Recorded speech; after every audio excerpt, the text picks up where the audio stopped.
Et on va tout de suite donc avoir ce premier duo, ce que j'appelle Xavier Blairon, CEO de Prozone Pixels, et Stéphane Baril, Creative Cloud Senior Solution Consultant chez Adobe, à me rejoindre. On peut les applaudir.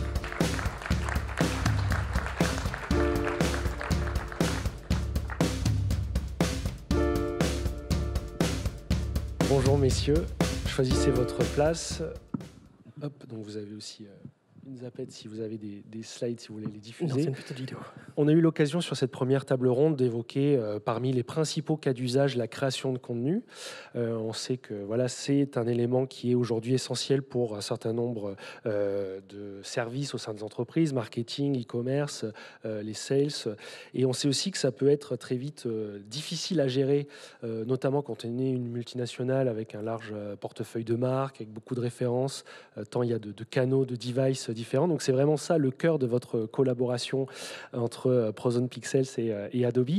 Peut-être je vous laisse commencer peut-être par rappeler, Xavier, qu'est Prozone Pixels et comment est-ce que justement vous utilisez l'IA de façon assez massive à grande échelle.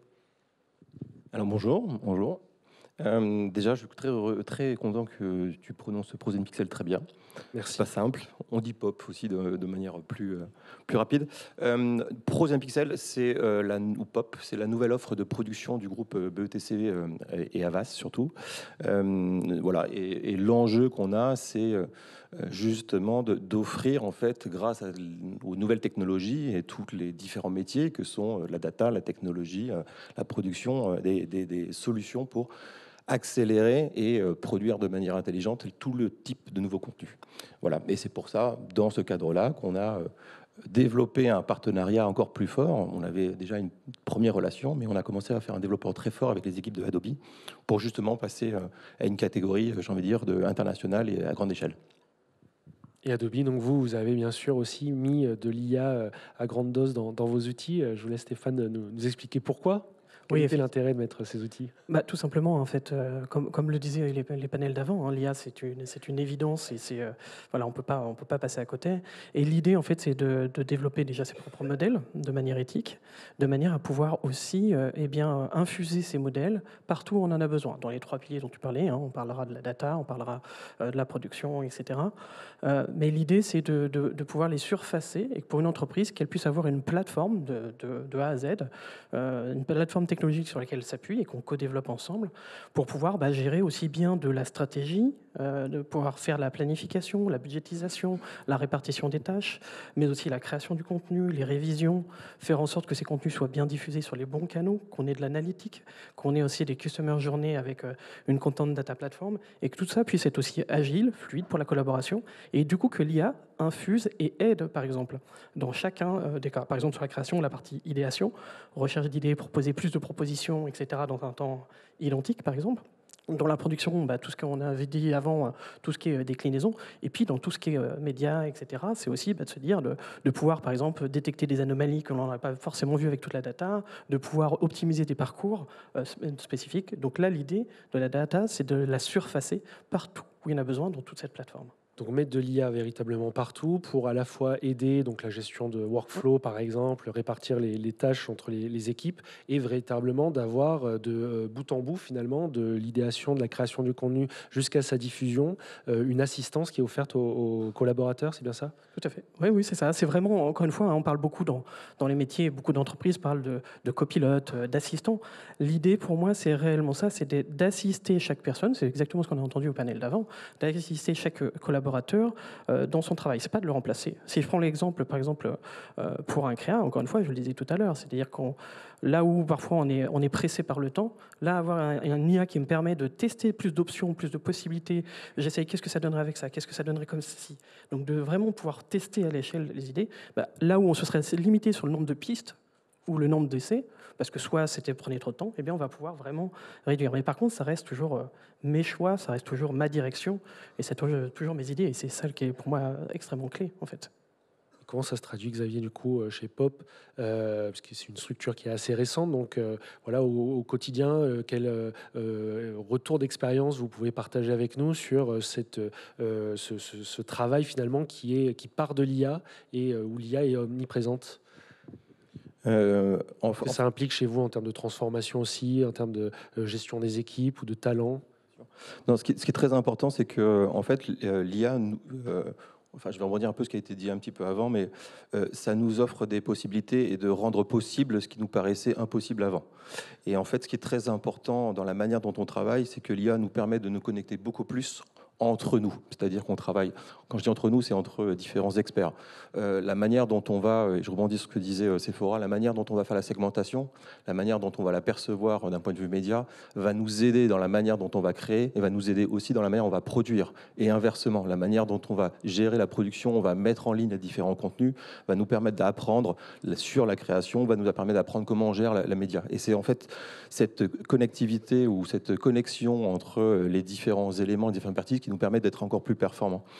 Je rebondis aussi sur ce que disait Marine. L'IA, c'est top parce qu'on on est tous excités, bien évidemment. Ça nous permet d'être plus efficace, ça nous permet d'être plus fort. Là où il est important, c'est de garder un peu de hauteur par rapport à tout ça. C'est-à-dire que c'est génial, on va faire plein de contenus, on va faire plein de choses intelligentes, mieux targetées, plus efficaces, etc. La crainte, c'est qu'on devienne justement dans l'abondance absolue. C'est-à-dire qu'on dit, ah bah super, on va pouvoir faire plein de contenus. Et comme on sait qu'on a des touchpoints qui se multiplient dans tous les sens, c'est de garder un peu de hauteur et de garder un petit peu la tête froide. Et on sait que les contenus aujourd'hui, on en a partout, ça va dans tous les sens. On sait très bien ceux qui marchent pas et qui sont... Donc l'enjeu, et notamment chez Pop, c'est de s'assurer, face à cet enjeu de sobriété un petit peu, de s'assurer que le contenu qu'on va créer, au lieu de chercher la course volume et de dire je vais faire en fait tous les contenus possibles et imaginables, de s'assurer que les contenus sont utiles, performants, efficaces et utiles pour la marque. On travaille avec beaucoup de grandes marques internationales, on a la chance et on s'aperçoit aujourd'hui, on a eu plusieurs études à la fois internes et à la fois on a notamment avec Accenture, il y a à peu près, sur des gros clients, près de 50% des contenus qui sont créés qui ne sont jamais utilisés. C'est-à-dire qu'on a des grandes boîtes multinationales qui créent plein de contenus, qui s'assurent en fait de les mettre sur des dames en disant je suis sûr que le Mexique pourra utiliser l'ensemble de ces contenus pour être réutilisés. Et en fait, ils ne le sont pas, parce qu'ils ne correspondent pas soit à des demandes utilisateurs, consommateurs. Et donc, en fait, quel rôle on peut jouer par rapport à ça? Quelle responsabilité on a? Comment on utilise en fait cette efficacité pour avoir un impact? Et on revient à ce qu'on disait, c'est d'avoir... Cette intelligence nous permet d'être plus efficace, mais comment nous, on devient plus intelligent? Comment on arrive en fait, à adresser en fait, nos enjeux marketing par rapport à nos enjeux business, mais nos enjeux aussi de responsabilité. Donc l'idée, en effet, c'est on entend souvent que voilà, l'IA va offrir des gains de productivité et que du coup, ce gain de temps, on dit souvent, on va produire plus de contenu, mais c'est pas vraiment la bonne voie selon vous, c'est plutôt... Et on voit tous les contenus sur cette slide, l'innombrable possibilités qui existent en fonction du nombre d'assets par produit, en fonction du nombre de canaux. Peut-être, je crois que vous avez une slide sur les gains de performance, justement, du développement de l'IA au sein de vos équipes. Donc vous, votre propos, Xavier, c'est d'essayer de repousser les limites créatives pour, plutôt que faire plus, c'est de faire mieux, tout simplement, et d'aller sur des choses qui n'auraient jamais été réalisables auparavant. Tout ça, donc, grâce à l'assistance de l'IA, ça pose aussi la question par rapport à ce qu'on avait pu évoquer sur la table ronde du rôle de l'humain, toujours. Et ça, Stéphane, j'imagine que vous, puisque vous êtes aussi professeur, donc ça va vous enlever quand même du travail si au final, il n'y a plus d'étudiants. Donc l'idée, c'est quand même toujours de pouvoir, en effet, former des gens et qui sauront utiliser au mieux ces outils, mais pas de les remplacer totalement par l'IA. Encore une fois, c'est un assistant. Moi, je donne souvent l'exemple, en fait, par exemple, des blockbusters américains. Ils ont des gros budgets avec des VFX qu'on pourrait remplacer peut-être potentiellement à terme par de l'IA, etc. Par contre, on sort de ça a été des belles images, mais so what? On ressort, il n'y a pas d'idée. Donc pour moi, l'idée, former un œil, former à la composition, aux théories de la couleur, à l'harmonie, au message. Et ça, c'est le cœur même du travail des agences. C'est d'avoir le bon message pour le client et pas seulement sur juste un poster, une affiche, mais sur une campagne globale, de savoir l'orchestrer, savoir la mettre en production, etc.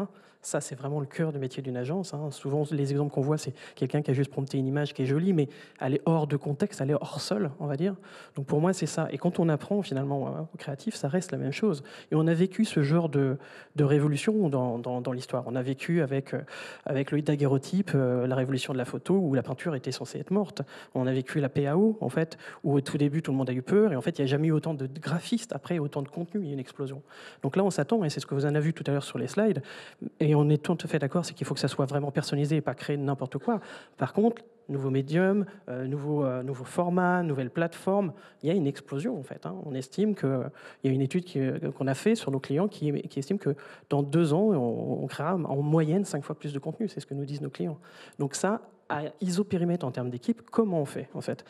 On réduit tout ce qui est non plus-value créative, et ça, une plateforme, comme on le développe, permet déjà d'éviter pas mal de choses comme ça, et on laisse plus de temps finalement à l'idée, la conception, l'orchestration, et puis vérifier avec de la data, mais la data, encore une fois, n'est pas, est un outil pour l'aide à la décision et pour pouvoir créer et faire une boucle itérative. Donc pour les étudiants, pour revenir aux étudiants, effectivement, l'important, c'est de leur donner en fait ces bases fondamentales en fait, de création, après quel que soit l'outil. Je ne sais pas, même dans 10 ans, il y aura peut-être encore d'autres choses. Alors bientôt, donc 5 fois plus de contenu produit. Alors je schématise, mais ça fait 5 fois plus, il est 5 fois plus difficile aussi du coup pour les marques de se distinguer, de se différencier. Et on commence à avoir, j'ai l'impression aussi, en tout cas dans la presse anglo-saxonne, une espèce de fatigue avec les campagnes toujours basées sur l'IA et un rendu visuel finalement qui est très marqué. C'est ce que avait pu dire Marine aussi. On reconnaît finalement quand le travail a été fait par l'IA. Donc ça rend d'autant plus important pour les marques la nécessité de se distinguer grâce justement au travail des agences. Vous, Xavier, qu'on avait préparé ça, vous me disiez ça va être sinon un effet Getty Images 2.0 un petit peu. C'était ça pour oui, stéréotyper. J'exagérais un petit peu, mais c'est vrai que ça reste un outil. C'est-à-dire qu'on a besoin de l'œil d'un photographe, on a besoin de l'œil d'un créatif, on a besoin. Donc l'IA est un outil. S'il est utilisé par le commun des mortels sans aucune formation, oui, on va arriver à quelque chose qui est plutôt plat et qui est la même chose. Mais quelqu'un qui sait l'utiliser, on en revient à comment on construit un prompt, comment on utilise en fait cet outil-là pour avoir un rendu qui est justement différent. Et donc c'est tout l'enjeu. Et moi, j'aimerais compléter en disant, alors pour la petite histoire, c'est dans mon passé, j'ai coécrit des livres en 2004 sur la mise en couleur de bande dessinée, en fait, comment on passait du traditionnel au numérique. Et en fait, à cette époque-là, beaucoup de gens disaient, oui, mais la colorisation numérique, c'est pas terrible, etc., c'est froid, etc. En fait, la raison, elle était simplement que les utilisateurs n'étaient pas prêts. Soit il y avait des coloristes historiques qui utilisaient de la gouache, qui utilisaient de l'aquarelle, etc. Et puis en fait, il y a eu plein de graphistes qui s'y sont mis, qui n'avaient pas les compétences de couleur, et donc ils ont utilisé des dégradés mécaniques, etc. Maintenant, si vous avez quelqu'un d'expérimenté, vous êtes incapable de dire si c'est du numérique ou si c'est du traditionnel. Donc c'est un faux débat. Et je pense que c'est pareil. L'IA, pour l'instant, on est dans les extrêmes, c'est-à-dire à chaque fois qu'il y a une nouvelle technologie, il y a des phénomènes de vagues, d'extrêmes, tout le monde veut faire la même chose. Voilà. Et puis, comme à une époque, le flat design, si on parle du design, tout le monde faisait du flat design. Donc on va revenir sur ça, en fait. Et en fait, on va appréhender, et les créatifs sont les premiers à l'appréhender en fait, correctement. Merci beaucoup Stéphane, merci Xavier pour votre intervention ce matin. Je dirais juste une chose, il y a quelques annonceurs ici. Je dis juste qu'aujourd'hui, l'IA aujourd'hui est aussi... on est super excités tous, il n'y a aucun problème. Je dirais juste qu'aujourd'hui, l'IA est encore... on est tellement excités qu'on le voit encore plus loin que là où il est aujourd'hui réellement. Je dis juste qu'aujourd'hui, sur l'IA, on est encore dans pas mal de POC sur pas mal de choses. On n'est pas capable aujourd'hui de faire un film de A à Z avec un IA. Donc on est encore en apprentissage. Donc on n'est pas encore dans la promesse complète de tout ce qu'on peut faire avec l'IA. On y arrivera, on est sûr. En tout cas, on va tout faire pour. Mais voilà, on n'est pas encore là. Voilà. Et j'aimerais juste un petit dernier mot, parce que c'était censé être une vidéo qui défilait pour illustrer nos propos. Et il y avait un point très important pour moi aussi, c'est que toutes les IA, on est à la course, c'est comme l'appareil photo numérique, à un moment donné, la photo numérique est arrivée à maturité. Les IA sont à la course, mais à un moment donné, on va tous arriver. Et ce qui va vraiment être différenciant, et je sais que c'était un point important dans le partenariat, c'est la partie éthique et data, en fait, sur laquelle on travaille. Nous, toutes les datas sur lesquelles on a entraîné, par exemple, l'intelligence artificielle, on a les droits dessus. Donc vous pouvez vraiment l'utiliser quand on est une entreprise. Et ça, c'est un point extrêmement clé, et c'est ce qui va différencier l'industrialisation, dans le bon sens du terme, c'est de pouvoir vraiment l'utiliser de manière sécure, en fait. Merci beaucoup à tous les deux.